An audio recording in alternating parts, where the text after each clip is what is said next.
உன் பாதம் போகும் பாதை நானும் போக வந்தேனே, உம்மேலே ஆசைப்பட்டு பார்த்து காத்து நின்னேனே.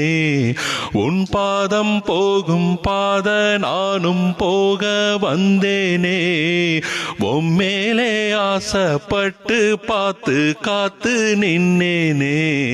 உன் முகம் பார்த்து நிம்மதியாச்சு, என் மனம்தானோ பாடிடலாச்சு. என்னோட பாட்டு சத்தம் கேடும் ஒன்ன பின்னாலே, எப்போதும் பொன்ன தொட்டு பாடப் போறேன் தன்னாலே. செண்பகமே செண்பகமே தென்பொதிகை